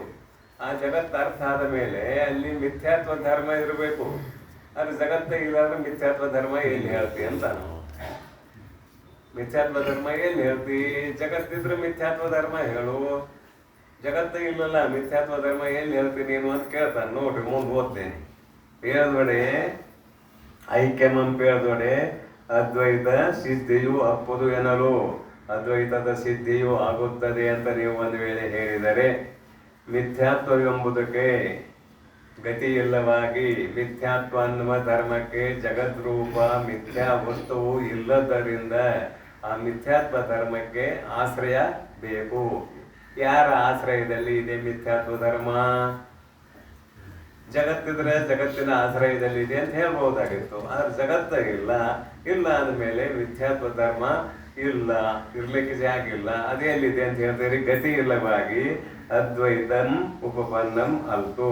ನಿಮ್ಮ ಅದ್ವೈತ ಸಿದ್ಧಾಂತವು ಯೋಗ್ಯವಲ್ಲ. ಇದು ಸಂಕ್ಷಿಪ್ತ. ಉಪಪನ್ನಂ ಅಲ್ತು, ಇದು ಸಂಕ್ಷಿಪ್ತ. ಒಂದು ಇದು ಭಾಷ್ಯದ ರೀತಿ. ಭಾಷ್ಯ ಮೊದಲು ಸಂಕ್ಷಿಪ್ತವಾಗಿ ಭಾಷ್ಯವನ್ನು ಬರೀತಾರೆ, ತದನಂತರ ಅದನ್ನು ವಿವರಣೆ ಮಾಡ್ತಾರೆ. ಅದೇ ಭಾಷ್ಯಕಾರರೇ ತಾವು ಬರೆದಿರುವ ಸಂಕ್ಷಿಪ್ತ ಭಾಷ್ಯವನ್ನ ವಿವರಣೆ ಮಾಡ್ತಾರೆ. ಅದರಂತೆ ಇಲ್ಲಿ ಪೂರ್ವ ಪಕ್ಷೀಯ ಅಭಿಪ್ರಾಯವನ್ನು ಕೂಡ ಗ್ರಂಥಕಾರರು ವಿವರಣೆ ಮಾಡ್ತಾರೆ ಮುಂದಿನ ಭಾಗದಲ್ಲಿ. ನೋಡ್ರಿ, ಇದು ಸಂಕ್ಷಿಪ್ತವಾಗಿ ಹೇಳಿದ್ರು. ಅದ್ವೈತಂ ಉಪಪನ್ನಂ ಅಲ್ತು. ಅದ್ವೈತವು ಹೊಂದುಗಡೆ ಆಗುವುದಿಲ್ಲ. ಅಂದ್ರೆ ಬ್ರಹ್ಮ ಒಂದೇ ಸತ್ಯ, ಜಗತ್ತು ಮಿಥ್ಯ ಅನ್ನುವ ನಿಮ್ಮ ಸಿದ್ಧಾಂತ ಯೋಗ್ಯ ಅಲ್ಲ ಅಂತ ಇದ್ರ ಅಭಿಪ್ರಾಯ. ಉಪಪನ್ನಂ ಅಲ್ತು, ಅದು ಎಂದೇನೆ, ಅದು ಹೇಗೆಂದರೆ ವಿವರಣೆ ಮಾಡ್ತಾರೆ ನಮ್ಮ ಮುಂದೆ. ಅದು ಹೇಗೆಂದರೆ ಜಗವು ಮಿಥ್ಯೆಯಾಗಿ, ಜಗವು ಸುಳ್ಳಾಗಲು ಮಿಥ್ಯಯಹತನವು ಜಗದೊಳಗೆ ಇರಬೇಕು. ಮಿಥ್ಯಯಹತನ ಅಂದ್ರೆ ಮಿಥ್ಯಾತ್ವ ಧರ್ಮ. ಮಿಥ್ಯಾತ್ವ ಧರ್ಮವು ಜಗದೊಳಗೆ ಇರಬೇಕು. ಅದಕ್ಕೆ ಆಶ್ರಯವಿಲ್ಲವಾಗಿ, ಅದಕ್ಕೆ ಜಗದ್ರೂಪ ಪದಾರ್ಥವು ಆಶ್ರಯ ಇಲ್ಲವಾಗಿ, ಅಂದ್ರೆ ಜಗತ್ತವೇ ಇಲ್ಲವಾಗಿ, ಜಗವು ಮಿಥ್ಯೆಯಾಗೆ, ಮಿಥ್ಯೆಯತನವು ಜಗದೊಳಗೆ ಇರಬೇಕು. ಅದಕ್ಕೆ ಆಶ್ರಯಂ ಇಲ್ಲವಾಗಿ ಎಂತಿರ್ಬೋದು? ಜಗತ್ತನೇ ಇಲ್ಲದ ಮೇಲೆ ಮಿಥ್ಯಾತ್ಮ ಧರ್ಮ ಎಲ್ಲಿರ್ತದ? ಯಾರ ಹತ್ತಾರ ಹೇಳೋರು ನೀವು? ಅದಕ್ಕೆ ಆಶ್ರಯವಾದದನ್ನ ನೀವು ಏನು ಅಂಗೀಕಾರ ಮಾಡ್ತೀರಿ ಅಂತ ನಾವು ಇಷ್ಟಪಡೋದಿಲ್ಲ. ಅವನ ವಿವರಣೆ ಮಾಡ್ತಾನೆ. ಈ ಜಗತ್ತಿಗೆ ಆಧಾರಭೂತವಾಗಿರುವ ಶಿವ ಚೈತನ್ಯ, ಶಿವನೊಳಗೆ ಇರ್ಬೋದು ಏನಲ್ಕೆ. ಇಲ್ಲಿ ಶಿವ ಶಬ್ದ ಬಳಸ್ತಾರೆ ನಿಜಗಳು, ಸಾಧಾರಣ ಹೆಚ್ಚು ಕಡಿಮೆ ಬ್ರಹ್ಮ ಅನ್ನುವ ಅರ್ಥದಲ್ಲಿ ಶಿವ ಶಬ್ದ ಬಳಸ್ತಾರೆ. ಶಿವನೊಳಗೆ ಇಪ್ಪದು ಏನಲ್ಕೆ. ಒಂದು ವೇಳೆ ನೀವು ಜಗತ್ತಿಗೆ ಆಧಾರಭೂತವಾಗಿರುವಂತ ಶಿವನಲ್ಲಿಯೇ ಮಿಥ್ಯಾತ್ವ ಧರ್ಮ ಇರುತ್ತದೆ ಅಂತ ಹೇಳಿದ್ದೆ. ಆದರೆ ಶಿವನು ಸತ್ಯವಾಗಲು ಅದು ಘಟಿಸದು. ಯಾವುದು? ಮಿಥ್ಯಾತ್ವ ಧರ್ಮ ಪರಮಾತ್ಮನಲ್ಲಿ ಇರಲಾರದು. ಯಾಕೆ? ನಾವು ಸತ್ಯ ಸ್ವರೂಪನಾಗಿದ್ದಾನೆ. ಸತ್ಯ ಸ್ವರೂಪನಾದ ಪರಮಾತ್ಮನಲ್ಲಿ ಮಿಥ್ಯಾತ್ವ ಧರ್ಮ ಹೇಳಿದ್ರೆ ಸೂರ್ಯನಲ್ಲಿ ಕತ್ತಲೆ ಇದೆ ಎಂದು ಹೇಳಿದಂತೆ ಆಗ್ತದೆ. ಸೂರ್ಯನಲ್ಲಿ ಕತ್ತಲೆ ಇದೆ ಅಂತ ಹೇಳಿದಂಗೆ ಆಗ್ತದೆ. ಶಿವ ಚೈತನ್ಯ ಸತ್ಯ, ನೀವೆಲ್ಲ ಹೇಳುವುದು ಮಿಥ್ಯಾತ್ವ ಧರ್ಮ. ಆ ಮಿಥ್ಯಾತ್ವ ಧರ್ಮ ಶಿವ ಚೈತನ್ಯದಲ್ಲಿ ಇದೆ ಅಂದ್ರೆ ಹೇಳಿದ್ದೆಲ್ಲ ಸೂರ್ಯನಲ್ಲಿ ಕತ್ತಲೆ ಇದ್ದಂತೆ ಹೇಳಿದಂಗೆ ಆಗ್ತದ. ಹಂಗೆ ಹೇಳಕ್ ಬರೋದಿಲ್ಲ. ಶಿವನೊಳಗೆ ಇಪ್ಪುದು ಏನೇ ಶಿವಂ ಸತ್ಯನಾಗಲ್ಲದು ಘಟಿಸದು. ಮತ್ತಂ ಆ ಮಿಥ್ಯೆಯತನವು ಸತ್ಯವೆಂದೊಡೆ. ಮಿಥ್ಯಾತ್ವ ಅನ್ನುವ ಧರ್ಮವು ಅದು ಒಂದು ಸತ್ಯ ಪದಾರ್ಥ ಅಂತ ನೀವು ಅಂಗೀಕಾರ ಮಾಡಿದರೆ, ಇದು ಪೂರ್ವ ಪಕ್ಷಿ ಮಾತುಗಳು. ಯಾರು ಶಾಸ್ತ್ರಕಾರಿದ್ದೀರಿ ಅವರ ಸಲುವಾಗಿ ಇಟ್ಟಂತ ವಿಷಯ ಇದು. ಯಾಕಂದ್ರೆ ಇದು ಕೊನೆಯ ಪ್ರವಚನ, ಇದನ್ನೊಂದಿಷ್ಟು ಹೇಳಿ ಮುಗಿಸೋನು ಅಂತ ಮತ್ತೇನು ಅಭಿಪ್ರಾಯ ಇಲ್ಲ. ಅದು ಸತ್ಯವೆಂದೊಡೆ. ಯಾವುದು? ಮಿಥ್ಯಾತ್ವ ಅನ್ನೋದೇ ಸತ್ಯ ಅಂತ ಹೇಳಿದ್ರೆ ಶಿವನೊಂದು ಸತ್ಯ, ಮಿಥ್ಯಾತ್ವ ಅನ್ನೋದೊಂದು ಸತ್ಯ, ದ್ವೈತಾಪತ್ಯ ಆಯಿತು. ನಿಮ್ಮ ಅದ್ವೈತ ಸಿದ್ಧಾಂತಕ್ಕೆ ಹಾನಿ ಆಯಿತು. ಏಕಂ ಏವ ದ್ವಿತೀಯಂ ನೇಹ ನಾನಾಸ್ತಿ ಕಿಂಚನ ಇತ್ಯಾದಿ ಶ್ರುತಿಗಳು ತಮ್ಮ ಅರ್ಥಗಳನ್ನು ಕಳೆದುಕೊಳ್ಳಬೇಕಾಗುತ್ತದೆ. ಅದಕ್ಕೆ ನೀವು ಹೇಳಿದ್ದು ಸರಿಯಲ್ಲ ಅಂತ ಹೇಳುವುದಕ್ಕಾಗಿ ಮಿಥ್ಯೆಯತನವು ಸತ್ಯವು ಎಂದೊಡೆ ಶಿವನೊಂದು ಸತ್ಯವು ಅದೊಂದು ಸತ್ಯವೆಂದು. ಪರಮಾತ್ಮ ಒಂದು ಸತ್ಯ, ಈ ಮಿಥ್ಯೆಯತನವು ಒಂದು ಸತ್ಯ, ಅದು ಒಂದು ಸತ್ಯವೆಂದು. ಸತ್ಯವು ಎರಡಾದ್ರು. ಈಗ ಚೈತನ್ಯ ರೂಪ ಸತ್ಯ ಒಂದು, ಮಿಥ್ಯಾತ್ವ ರೂಪ ಸತ್ಯ ಒಂದು, ಎರಡಾದ್ರು. ಸತ್ಯವು ಎರಡಾಗೆ ಏಕಮೆಂಬ ಶ್ರುತಿ ವಿರೋಧವು ಆತ್ಮತತ್ವ ಒಂದೇ, ಇನ್ನೇನೇನು ಇಲ್ಲವೇ ಇಲ್ಲ ಅಂತ ಹೇಳುವಂತಹ ಯಾವ ನಿಮ್ಮ ಶ್ರುತಿ ಇದೆಯೋ ಅದು ಬಿದ್ದು ಹೋಗುತ್ತದೆ, ಅದಕ್ಕೆ ವಿರೋಧ ಆಗುತ್ತದೆ. ಶ್ರುತಿ ವಿರೋಧವು ಶ್ರುತಿ ಪ್ರಮಾಣಕ್ಕೆ ನೀವು ಹೇಳುವುದು ವಿರುದ್ಧವಾಗುತ್ತದೆ ಅಂತಲ್ಲದೆ. ಹಾಗೆ ಒಂದು ವೇಳೆ ಹೇಳದೆ ಮಿಥ್ಯೆಯತನವೇ ಮಿಥ್ಯೆಯೂ ಎಂದೊಡೆ. ಇನ್ನೊಂದು ರೀತಿಯಿಂದ ಹೇಳ್ತಾನ ನಾವು, ಆ ಸುಳ್ಳು ಅನ್ನುವುದೇ ಸುಳ್ಳು ಅಂತ ಹೇಳಿದ್ರೆ ಮತ್ತೆ ಸತ್ಯನ. ಸುಳ್ಳು ಅನ್ನುವುದು ಸುಳ್ಳು ಅಂತ ಹೇಳಿದ್ರು ಸತ್ಯ ಆಯ್ತು. ಮಿಥ್ಯಾತ್ವ ಸತ್ಯ ಅಂತ ಮೊದಲು ಹೇಳಕ್ ಬರುವುದಿಲ್ಲ ಅಂತ ಆಯ್ತು. ನಿಮ್ಮ ಪ್ರಕಾರ ಮಿಥ್ಯಾತ್ವ ಸತ್ಯ ಅಂತ ಹೇಳಕ್ ಬರುವುದಿಲ್ಲ ಅಂತ ಆಯ್ತು. ಅದಕ್ಕೊಂದು ಆಶ್ರಯ ಕೊಡ್ರಿ ನೀವು ಜಗತ್ತಿಲ್ಲದ್ರಿಂದ. ಶಿವನಲ್ಲಿ ಇದೆ ಅಂತ ಹೇಳಕ್ಕಾದ್ರೆ ಅದು ಹೊಂದುಗಡೆ ಆಗುದಿಲ್ಲ. ಆ ಮಿಥ್ಯೆಯತನ ಮಿಥ್ಯಾತ್ವವೇ ಸತ್ಯ ಅಂತೇಳಿ ದ್ವೈತಾಪತ್ತಿ ಬಂತು. ಆ ಮಿಥ್ಯಾತ್ವ ಅನ್ನುವುದೇ ಸುಳ್ಳು ಅಲ್ಲ. ಮಿಥ್ಯಾ ಶಬ್ದದ ಅರ್ಥ ಸುಳ್ಳು ಇದೆ, ಅದು ಸುಳ್ಳು ಅಂದ್ರೆ ಅದೊಂದು ಸತ್ಯ ಆಯ್ತಲ್ಲ. ಮತ್ತು ದ್ವೈತಾಪತ್ತಿ ಅನ್ನೋದು ನಾವು ಮಿಥ್ಯೆಯತನವೇ ಮಿಥ್ಯೆ ಎಂದರೆ ಸತ್ಯವಹತನ ಮಿಥ್ಯೆಯತನ ಎಂಬ ಎರಡರೊಳಗೆ ಒಂದು ಸತ್ಯವಾಗಿ ಮತ್ತೊಂದು ನಿಷೇಧಿಸಲಕ್ಕು. ಹಾಗಾದ್ರೆ ಮಿಥ್ಯಾತ್ವ ಧರ್ಮದಲ್ಲಿ ನೀವು ಮಿಥ್ಯಾತ್ವ ಧರ್ಮವನ್ನು ನೀವು ಸತ್ಯ ಅಂತ ಹೇಳಿದ್ರೆ ಎರಡರಾಗ ಒಂದೇ ಇರಬೇಕು. ಮಿಥ್ಯಾರ ಇರಬೇಕು ಅಥವಾ ಸತ್ಯರ ಇರಬೇಕು. ಎರಡು ಹೆಂಗ್ ಒಂದ್ ಕಡೆ ಇರ್ತಾವ, ಎರಡು ಒಂದ್ ಕಡೆ ಇರಕ್ ಬರುವುದಿಲ್ಲ. ಅದು ಸುಳ್ಳರ ಆಗ್ಬೇಕು ಅಂದ್ರೆ ಖರೆಯರ ಆಗ್ಬೇಕು. ಸುಳ್ಳು ಅನ್ನುವುದೇ ಸುಳ್ಳು ಅಂತ ನೀವು ಬಾಯಿ ಬಿಟ್ಟು ಹೇಳ್ಬಹುದು. ಅದು ಸುಳ್ಳರ ಆಗ್ಬೇಕು ಅಂದ್ರೆ ಖರೆಯರ ಆಗ್ಬೇಕು. ಸುಳ್ಳು ಅಂತೂ ಅಂತ ಹೇಳಕ್ ಬರುದಿಲ್ಲ ಅಂತ ಎಷ್ಟೊತ್ತಿಗೆ ಸಾಧ್ಯ ನಾವು. ಹೀಗಾಗಿ ಮಿಥ್ಯೆಯತನವೇ ನಿಷೇಧ ಎಂಬೆರಡರೊಳಗೊಂದು ನಿಷೇಧಿಸಲಕ್ಕಂ, ಎರಡರಲ್ಲಿ ಒಂದು ನಿಷೇಧ ಮಾಡಬೇಕು. ಅದು ಅಸತ್ಯರಾಗಬೇಕು, ಇದ್ರ ಮಿಥ್ಯರಾಗಬೇಕು. ಮಿಥ್ಯೆ ನಿಷೇಧಿಸಲಕ್ಕಂ, ಒಂದು ಮಿಥ್ಯೆಯಾಗಿ ಮತ್ತೊಂದು ಸತ್ಯ ಮಕ್ಕಂ. ಇಂತು ಶುಕ್ತಿ ಎಂತು ಒಂದು ದೃಷ್ಟಾಂತ ಕೊಡ್ತಾನ. ಹೆಂಗೆ ದೃಷ್ಟಾಂತ ಕೊಡ್ತಾನ ಅಂತ ಕೇಳಿದ್ರೆ, ಶುಕ್ತಿಕಾ ರಜತವಂ ನೋಡಿ, ಕಪ್ಪೆ ಚಿಪ್ಪ ದೂರ ಬಿದ್ದದೆ ಬಿಸಿಲಿನಲ್ಲಿ. ಮನೆಯೆಲ್ಲ ಹೇಳಾಗೈತೆ ಅದನ್ನು. ಯಾರು ಆಶಯವಂತರಾಗಿದ್ದಾರಲ್ಲ ಅವ್ರಿಗೆ ಬೆಳ್ಳಿ ಅಂಕ ಅಂತ, ಯಾವ ವೈರಾಗ್ಯವಂತರಾಗಿದ್ದಾರೆ ಅವ್ರು ಬೆಳ್ಳಿ ಅಂಕ ಅನ್ನೋದಿಲ್ಲ. ಬೆಳ್ಳಿ ಅಂಕ ಅನ್ನೋದು ಯಾರಿಗೆ? ಯಾವನ ಅಂತಃಕರಣದಲ್ಲಿ ಆಶೆ ಇದೆ ಅವನಿಗೆ ಬೆಳ್ಳಿ ಅಂತ ಕಾಣ್ತದೆ. ಆಯ್ತು, ಸಂದೇಹ ಬಂತ ಅವಾಗ, ಅಲ್ಲಿ ಬೆಳ್ಳಿ ಬಿದ್ದತ್ತೆ ಅಂದ್ರೆ ಇಲ್ಲಿವರೆಗೆ ಯಾರು ನೋಡಿರ್ಲಿಲ್ಲ ಅದನ್ನ. ಯಾರ ನೋಡ್ರಿ ವಹಿಸಿದ್ರಲ್ಲ, ಅದು ಬೆಳ್ಳಿ ಹೌದೋ ಅಲ್ಲೋ ಸಂಶಯ ಬಂತಂತ ಅಲ್ಲಿವರೆಗೆ ಅಲ್ಲಿ ಹೋಗಿ ನೋಡಿದ ಮೇಲೆ ಏನಾಯ್ತು, ಅದು ಬೆಳ್ಳಿ ಅಲ್ಲ. ಮತ್ತೇನು? ಕಪ್ಪೆ ಚಿಪ್ಪು. ಬೆಳ್ಳಿ ಅಂತೂ ಅಲ್ಲ. ಬೆಳ್ಳಿ ಅಲ್ಲ ಅಂದ್ರೆ ಅದರ ಅಭಾವ ಇರಬೇಕಲ್ಲ. ಅದರ ಅಭಾವವೇ ಶುಕ್ತಿಯ ಸ್ವರೂಪ. ಅಧ್ಯಸ್ಥವಾಗಿ ತೋರುವ ಪದಾರ್ಥದ ಅಭಾವವೇ ಅಧಿಷ್ಠಾನದ ಸ್ವರೂಪ. ಇದು ಒಂದು ಶಬ್ದ ನೆನಪಿಟ್ಕೋಬೇಕು. ಯಾವ ಅಧ್ಯಸ್ಥವಾಗಿ ತೋರುವ ಪದಾರ್ಥದ ಅಭಾವವು ಅಧಿಷ್ಠಾನದ ಸ್ವರೂಪ. ಲೋಕದಲ್ಲಿ ಅದನ್ನು ಅಧಿಷ್ಠಾನ ಬೇರೆ ಅಂತ ಹೇಳ್ತೇವೆ, ಅಧ್ಯಸ್ಥವಾದ ಪದಾರ್ಥ ಬೇರೆ ಅಂತ ಹೇಳ್ತೇವೆ ಲೋಕದಲ್ಲಿ. ಆದ್ರೆ ಅಧ್ಯಾತ್ಮಕ್ಕೆ ನೀವು ಬರ್ರಿ, ಜಗತ್ತು ಸುಳ್ಳ ಅಂದಿವಲ್ಲ, ಅದನ್ನ ಒಂದು ಶಬ್ದ ಮುಗಿಸೋನು. ಜಗತ್ತು ಪ್ರಾತಿಭಾಸಿಕ, ಇದು ಸುಳ್ಳು ಅಂದಿವಲ್ಲ. ಇದು ಸುಳ್ಳು ಅಂದಾಗ ಇದರ ಅಭಾವ ಅಂತ ಆಯ್ತು. ಇದರ ಅಭಾವ ಯಾರ ಸ್ವರೂಪ ಅಂದ್ರೆ ಆತ್ಮನ ಸ್ವರೂಪವೇ. ಜಗತ್ತಿನ ಅಭಾವ ಆತ್ಮನ ಸ್ವರೂಪವೇ. ಆತ್ಮನ ಅಭಾವ ಅಲ್ಲ, ಜಗತ್ತಿನ ಅಭಾವವು ಆತ್ಮನ ಸ್ವರೂಪ.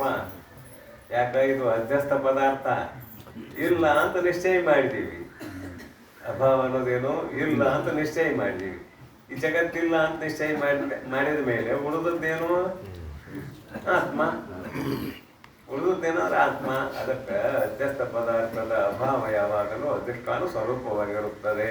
ಅದನ್ನು ಶುಕ್ತಿ ರಜತ ದೃಷ್ಟಾಂತ ಕೊಟ್ಟಿದ್ದಾನೆ ಗಾಮ. ಅದು ರಜತರ ಬೆಳ್ಳಿಯರ ಆಗ್ಬೇಕ, ಇದ್ರ ಬೆಳ್ಳಿ ಅಭಾವ ರೂಪವಾಗಿರೋ ಶುಕ್ತಿಯರ ಆಗ್ಬೇಕು. ಎಲ್ಲರಾಗ ಒಂದಾಗಬೇಕು. ಹಾಗೆ ಇಲ್ಲಿ ಮಾಯೆ ಸತ್ಯರಾಗಿರ್ಬೇಕು ಅಥವಾ ಸುಳ್ಳರಾಗಿರ್ಬೇಕು. ಅದು ಸತ್ಯವು ಅಂತ ಹೇಳಕ್ ಬರೋದಿಲ್ಲ, ಸುಳ್ಳು ಅಂತ ಹೇಳಕ್ ಬರೋದಿಲ್ಲ ಅಂದ್ರೆ ಹೆಂಗ ಅಂತ ಅವ್ನು ಕೇಳ್ತಾನ. ಎಲ್ಲರಾಗ ಒಂದಾಗಬೇಕು ಹೇಳಿದವ. ಏನಂದ್ರೆ ಶುಕ್ತಿಕ ರಜತವಂ ನೋಡಿ, ರಜತವು ಹೌದೋ ಅಲ್ಲವೋ ಎಂದು ಸಂದೇಹಿಸಿ, ಇವೆಲ್ಲ ಅರ್ಥಕಾಲ ಶಬ್ದ ಹೇಳಿದ್ರೆ ಅರ್ಥ. ಬಳಿಕ ನಿಶ್ಚಿಪಂಗೆ ಅಲ್ಲಿ ಹೋಗಿ ನಿಶ್ಚಯ ಮಾಡುವವನಿಗೆ ಅನುಭವವಿರಲು. ಏನು ಅನುಭವ? ಅದು ಬೆಳ್ಳಿಯರಾಗಿರ್ಬೇಕು, ಅಂದ್ರೆ ಬೆಳ್ಳಿ ಅಭಾವರಾಗಿರ್ಬೇಕು. ಎರಡರಾಗ ಒಂದಾಗಬೇಕು. ಅನುಭವವಿರಲು ಪ್ರಪಂಚದೊಳು ಇಪ್ಪ ಮಿಥ್ಯೆಯಹತನ ಮಿಥ್ಯೆಯಾಯಿತಾಗಿ, ಪ್ರಪಂಚದಲ್ಲಿರುವಂತಹ ಮಿಥ್ಯಾತ್ಮ ಧರ್ಮವು ಮಿಥ್ಯೆಯಾಯಿತಾಗಿ ಸುಳ್ಳು ಆಗಲಾಗಿ ಪ್ರಪಂಚವು ಸತ್ಯಮಾಗಲ್. ಪ್ರಪಂಚ ಸತ್ಯ ಆಗಬೇಕು. ಎಲ್ಲಿ ತಂದು ಹಸಿದವ? ಪ್ರಪಂಚ ಮಿಥ್ಯ. ಆ ಮಿಥ್ಯಾ ಅನ್ನುವ ಪ್ರಪಂಚದಲ್ಲಿ ಮಿಥ್ಯಾತ್ವ ಧರ್ಮ ಅದು ಇರ್ಲಿಕ್ಕೆ ಜಾಗ ಇಲ್ಲ. ಅದಿಲ್ಲ ಅಂತೇಳಿ ಅಲ್ಲಿಂದ ಹಿಡ್ಕೊಂಡ್ಬಂದು ಈಗ ಮಿಥ್ಯಾ ಅನ್ನುವುದೇ ಮಿಥ್ಯೆ ಅಂತ ಹೇಳಿದ್ರೆ ಪ್ರಪಂಚ ಸತ್ಯ ಆಗ್ತದೆ. ಮತ್ತೇನಿಲ್ಲ. ಜಗತ್ತು ಮಿಥ್ಯಾ ಅನ್ನುವುದು ಸುಳ್ಳು. ಇದರ ಅರ್ಥ ಏನಾಕತಿ? ಸತ್ಯ. ಇದರ ಅರ್ಥ ಏನಾಕೈತೆ? ಸತ್ಯ ಅಂತ ಆಕೈತಿ. ಜಗತ್ತು ಮಿಥ್ಯಾ ಅನ್ನುವುದು ಮಿಥ್ಯೆ ಗೊತ್ತಾಕತಿ. ಜಗತ್ತು ಒಂದು ಅರ್ಥ ಆಕೈತಿ, ಜಗತ್ ಸತ್ಯ ಅಂತ ಅರ್ಥ ಆಕೈತಿ. ಮತ್ತೆ ನೀವ್ ಹೆಂಗೆ ಹೇಳ್ತೀರಿ ಜಗತ್ತಿಲ್ಲ ಅಂತ? ಇಲ್ಲಿ ಹಿಡ್ಕೊಂಡ್ಬಂದ್ ನಾವು ಊರ್ ಪಕ್ಷಿ ಸತ್ಯಮಾಗಲ್ಲ. ಅದರಿಂದ ಅಂದ್ರೆ ಪ್ರಪಂಚವು ಸತ್ಯವು. ಆದ್ದರಿಂದ ಸತ್ಯಾದ್ವೈತ ಹಾನಿಯಾಗಬೇಕಲ್ಲವೇ? ಸತ್ಯವು ಅದ್ವೈತ ಎಂದು ಹೇಳುವ ನಿಮ್ಮ ಶಾಸ್ತ್ರಕ್ಕೆ ಹಾನಿಯು ಉಂಟಾಗಬೇಕಲ್ಲವೇ? ಹಾನಿ ಉಂಟಾಯಿತು ಅಂತ ಅವನ ಅಭಿಪ್ರಾಯ. ಇದು ಪೂರ್ವ ಪಕ್ಷಿಯ ಅಭಿಪ್ರಾಯ. ಅದಕ್ಕೆ ಉತ್ತರ ಕೊಡ್ತಾರ. ಅಂತೂ ಅದು ಅಲ್ತುಂ ಎಂದು ಎನೆ ಬಿಡಿಸಿದೆ ನೋಡ್ರಿ ಶಬ್ದಗಳನ್ನು. ಅಂತದಲ್ತುಂ ಎಂದೇನೆ ಅಂತಿದೆಯಲ್ಲ, ನಾವು ಬಿಡಿಸಿ ಓದ್ಬೇಕು. ಅಂತೂ ಅದು ಅಲ್ಪುಂ ಎಂತು ಎಲೆ ಇಷ್ಟು ಶಬ್ದಗಳನ್ನು ಕೂಡಿಸ್ಯಾರ, ಅದಕ್ಕೆ ಸಮಸ್ತ ಪದ ಮಾಡ್ಯಾರ. ನೀನು ಏನು ಹೇಳಿದಲ್ಲಪ್ಪ ಅದು ಯೋಗ್ಯ ಅಲ್ಲ. ಮತ್ತೆ ಇವ್ರ ದೃಷ್ಟಾಂತ ಕೊಡ್ತಾರೆ, ಇವ್ರೊಂದು ದೃಷ್ಟಾಂತ ಭಾಳ ಚಂದ ಕೊಡ್ತಾರೆ. ಏನಂದಿ ಅಲ್ಲಿ ಹೋಗಿ ಕಪ್ಪಿ ಚಿಪ್ಪ ಬೆಳ್ಳಿ ಅಂಗಡಿತು ಹೋಗಿ ನೋಡಿದ ಮೇಲೆ ಅದು ಬೆಳ್ಳಿಯರಾಗಿರ್ಬೇಕು, ಇಲ್ಲದ್ರೆ ಕಪ್ಪಿ ಚಿಪ್ಪರ ಆಗಿರ್ಬೇಕು, ಎರಡರಾಗ ಒಂದು ಆಗಿರ್ಬೇಕು ಅಂತಂದು ಹಚ್ಚೋನಿಗೆ. ಹಾಗೆ ಇಲ್ಲಿ ಜಗತ್ತು ಮಿಥ್ಯ ಅನ್ನೋದು ಮಿಥ್ಯ ಅಂತ ಹೇಳಿದಾಗ ಪ್ರಪಂಚ ಸತ್ಯ ಆಯಿತು. ಪ್ರಪಂಚ ಸತ್ಯ ಆಯ್ತು ಅಂದ ಮೇಲೆ ದ್ವೈತ ಪ್ರತಿ ಬಂತು. ನಿಮ್ಮ ದ್ವೈತ ಹಾನಿ ಆಯ್ತು ಒಂದಿಷ್ಟು ಬಂದಿದ್ದ ಮೇಲೆ ಆಯ್ತಪ್ಪ ನೀ ಹೇಳಿದ್ದು ನಿನ್ನ ಅಭಿಪ್ರಾಯದಲ್ಲಿ ಬರೋಬರಿ, ಪರಂತು ನಮ್ಮ ಅಭಿಪ್ರಾಯದಲ್ಲಿ ಅದು ಹಾಗಲ್ಲ. ಮತ್ತೆ ಹೇಗೆ ಅಂತ ಕೇಳಿದ್ರೆ ಬೈತಾರೆ.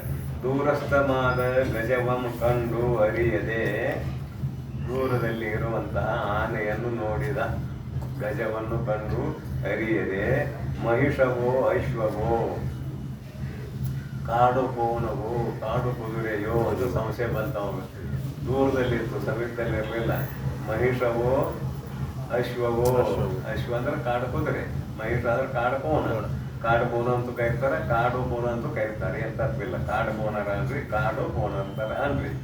ಕಾಡು ಕೋಣವೋ ಕಾಡು ಕುದುರೆಯೋ ಅಂತ ಸಂಶಯ ಬಂತಂತ ನಮ್ಗ. ನೀವು ಹೆಂಗ್ ಸಂಶಯ ಬಂದಂತ ನೋಡ್ರಿ, ಅದನ್ನ ಹೆಂಗ್ ತಂದಿಟ್ಟಾರ. ಅದು ಸಿದ್ಧಿಯಲ್ಲಿ ಇದನ್ನು ಬರ್ತಾರೆ ಗ್ರಂಥಕಾರರು, ಅಲ್ಲಿಂದ ಎತ್ಕೊಂಡಿದ್ದಾರೆ. ಕಾಡ ಕೋಣವೋ ಮಹಿಷವೋ ಆತ್ಮವೋ ಅಶ್ವವೋ ಎಂದು ಸಂಶಯ ಇಪ್ಪಂಗೆ ಅವಾಗ ಸಂಶಯ ಬಂತು.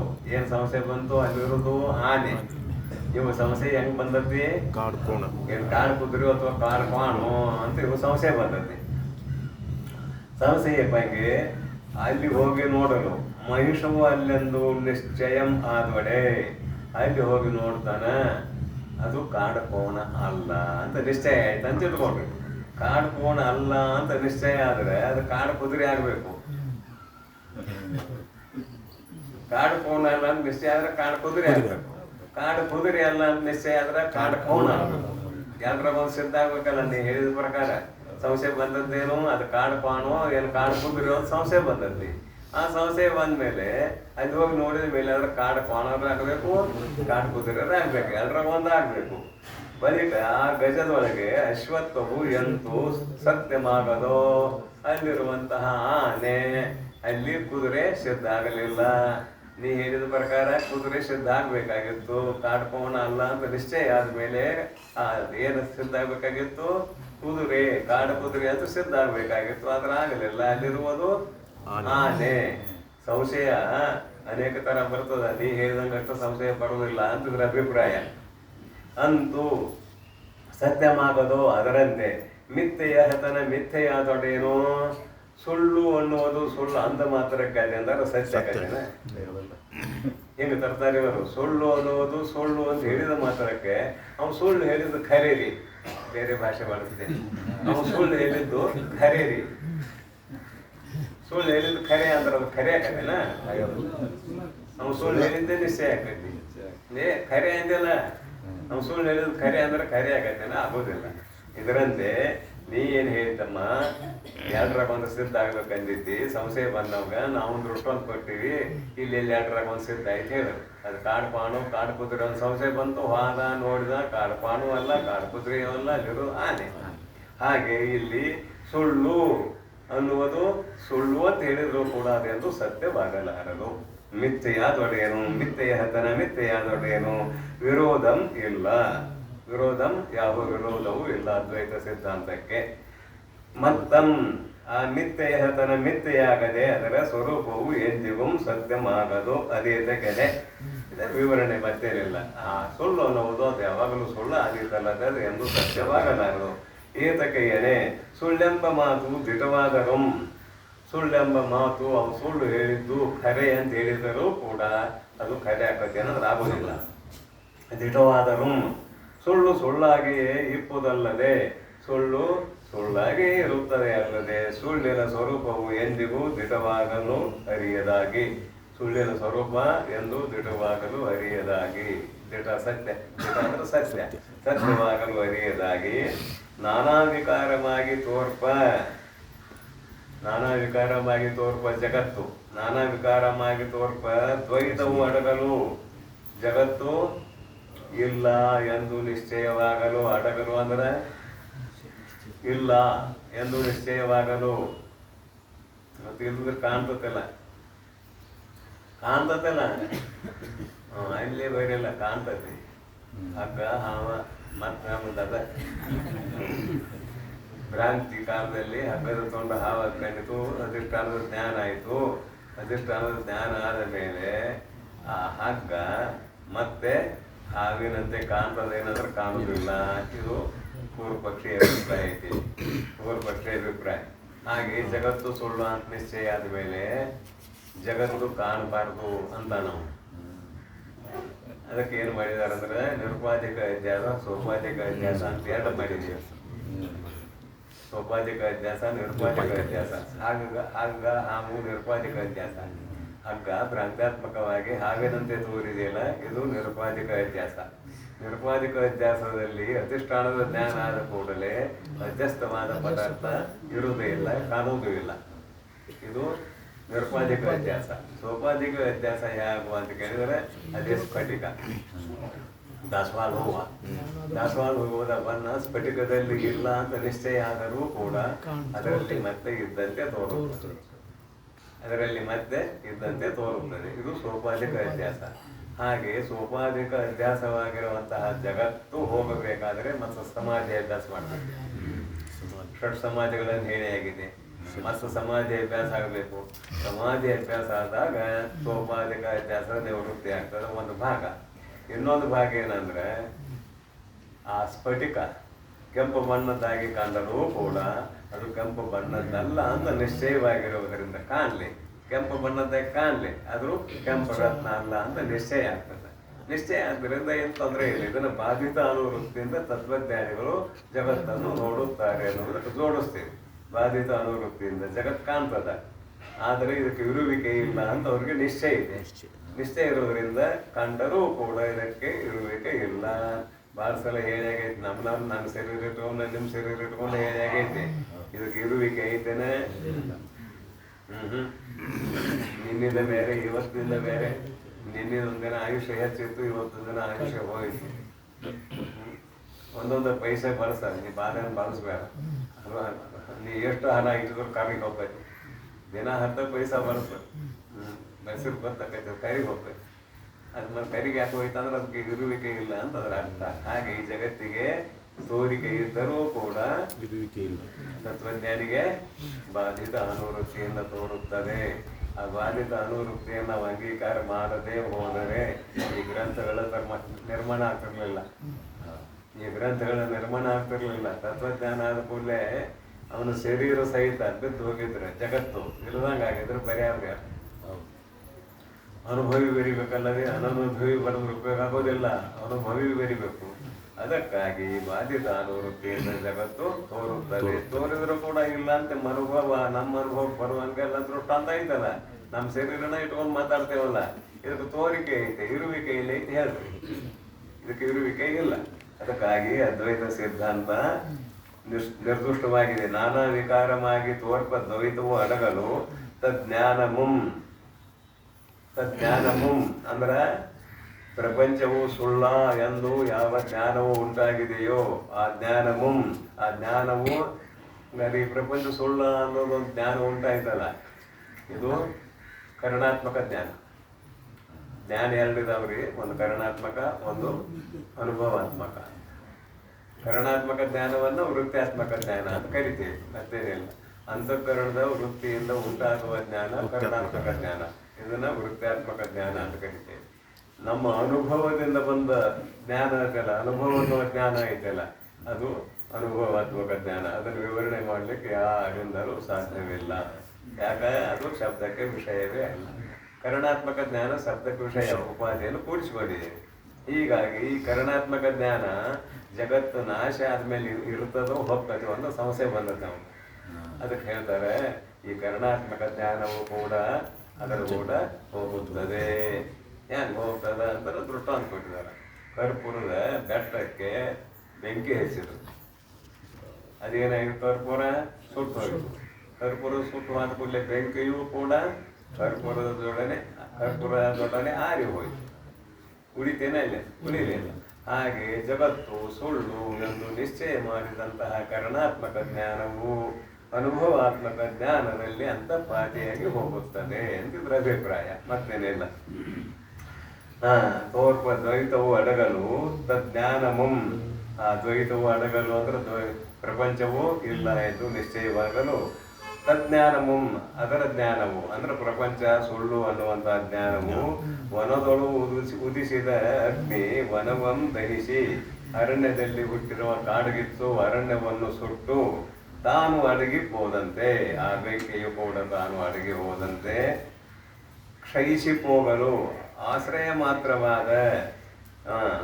ಮಾತ್ರವಾದ ಮೊದಲು ಅಧಿಷ್ಠಾನವೆಂದು ಅರಿಯಲ್ಪಟ್ಟ, ಮೊದಲು ಅಧಿಷ್ಠಾನ ಅಂತ ಯಾವ್ದಲ್ಲ ಅರ್ಥದೇವಲ್ಲ, ಬ್ರಹ್ಮ ಅಧಿಷ್ಠಾನವು ಎಂದು ಅರಿಯಲ್ಪಟ್ಟ ಶಿವ ಚೈತನ್ಯವು ಒಂದೇ. ಸತ್ಯವೆಂಬುದಕ್ಕೆ ಯಾವ ಹಾನಿಯೂ, ಸತ್ಯವು ಎಂದು ಹೇಳುವುದಕ್ಕೆ ಯಾವುದೇ ಹಾನಿಯೂ ಇಲ್ಲವೆಂಬುವುದೇ ಇಲ್ಲಿ. ಯಾವ ಹಾನಿಯೂ, ಚೈತನ್ಯಕ್ಕೆ ಸತ್ಯವೆಂಬುದಕ್ಕೆ ಯಾವ ಹಾನಿಯೂ ಇಲ್ಲವೆಂಬುವುದೇ ದೃಢಮಕ್ಕುಂ. ಇಲ್ಲಿ ಏನೆಲ್ಲ ಕೇಳಿದ ಗೊತ್ತಾಯ್ತಾ?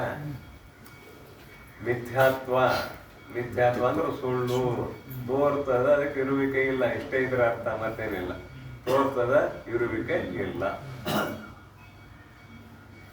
ಅದರ ಹೊರಗೆ ನೋಡಬಾರ್ದು, ಒಳಗೆ ನೋಡ್ಬೇಕು. ಅಂದ್ರೆ ನಿನ್ನೊಳಗೆ ನೀನು ನೋಡ್ಕೋಬೇಕು. ಜಗತ್ತು ಸುಳ್ಳು ಅಂತ ಹೇಳಬೇಡ, ನಿನ್ನ ಶರೀರ ಸುಳ್ಳು ಅಂತ ಮೊದಲು ನಿಶ್ಚಯ ಮಾಡಿ. ನಿನ್ನ ಶರೀರ ಸುಳ್ಳು ಅಂತ ನಿಶ್ಚಯ ಮಾಡಿ ಉಳಿದಿಲ್ಲ, ತಾನ ಸುಳ್ಳಾಗಿ ಹೋಗ್ತದೆ. ಏನು ಕೆಲಸ ಇಲ್ಲ, ಜಗತ್ತೆಲ್ಲ ಸುಳ್ಳು ಅಂತ ಹೇಳೋದು ಕೆಲಸನೇ ಇಲ್ಲ. ನಿನ್ನ ಶರೀರವೇ ಸುಳ್ಳು ಅಂತ ನಿಶ್ಚಯ ಮಾಡಿ. ಶರೀರ ಅಂದಾಗ ಎಲ್ಲದವ, ಈ ಸ್ಥೂಲ ಶರೀರ ಅಲ್ಲ, ಯಾವಾಗ ಓಟದ ಯಾವಾಗ ಬಿದ್ದು ಹೋಗ್ತದೆ. ಸೂಕ್ಷ್ಮ ಶರೀರ ಅಂತ ಒಂದಿದೆ, ಆ ಸೂಕ್ಷ್ಮ ಶರೀರವೇ ನಾನು ಅಲ್ಲ, ಅದು ಕೂಡ ಸುಳ್ಳು. ಇದನ್ನು ನಿಶ್ಚಯ ಮಾಡಿದರೆ ನಿನ್ನೊಳಗೆ ನೀನು ತಿಳಿದುಕೊಂಡಂತೆ, ಬ್ರಹ್ಮ ಹೊರ ಹುಡುಕಾಕ್ ಹೋಗಬೇಡ, ನಿನ್ನೊಳಗೆ ನೀವು ಹುಡುಕಬೇಕು. ಯಾಕಂದ್ರೆ ನೀನ ಬ್ರಹ್ಮ ಇದೆ, ನಿನ್ನನ್ನು ನೀನು ಅರಿತರೆ ಎಲ್ಲವನ್ನು ಅರಿತಂತೆ. ಇದು ನಮ್ಮ ವಚನಕಾರ ಒಂದು ಮಾತ, ಸಣ್ಣ ಮಾತನಾಗ ಮುಗಿಸ್ತಾರ. ಎಲ್ಲವನ್ನು ಅರಿಯುವ ಫಲವೇನಯ್ಯ, ತನ್ನ ತಾನು ಅರಿಯದನ್ನಕ್ಕ. ತನ್ನನ್ನು ತಾನು ಅರಿತರೆ ಎಲ್ಲವನ್ನು ಅರಿತಂತೆ. ತನ್ನನ್ನು ತಾನು ಶರೀರದ ದೃಷ್ಟಿಯಿಂದ ಸುಳ್ಳು ಅಂದರೆ ಎಲ್ಲವೂ ಸುಳ್ಳು ಎಂದು ನಿಶ್ಚಯ ಮಾಡಿದಂತೆ ಅನ್ನುವ ಒಟ್ಟು ಅದ್ವೈತ ಸಿದ್ಧಾಂತದ ಅಭಿಪ್ರಾಯ ಏನಪ್ಪಾ ಅಂತ ಕೇಳಿದ್ರೆ, ಜಗತ್ತು ಮರುಳು ಮಾಡಿದೆ, ಈ ಜಗತ್ತಿಗೆ ನೀವು ಮೋಹವುಳ್ಳವರಾಗಬೇಡ್ರಿ. ನಿಮ್ಮ ಸ್ವರೂಪವನ್ನು ತಿಳಿದುಕೊಂಡಾಗ ಈ ಜಗತ್ತು ಸಹಜವಾಗಿ ಇಲ್ಲ ಅನ್ನುವುದು ನಿಮ್ಮ ಅನುಭವಕ್ಕೆ ಬರುತ್ತದೆ ಅನ್ನುವುದೇ ಅದ್ವೈತ ಸಿದ್ಧಾಂತದ ಗುರಿ ಎನ್ನುವಂತಹ ಮಾತನ್ನ ಹೇಳುತ್ತಾ ಇವತ್ತಿನ ಪ್ರವಚನ ಶ್ರೀ ಓಂ ತತ್ಸತ್ ಪರಬ್ರಹ್ಮಣೇ ನಮಃ.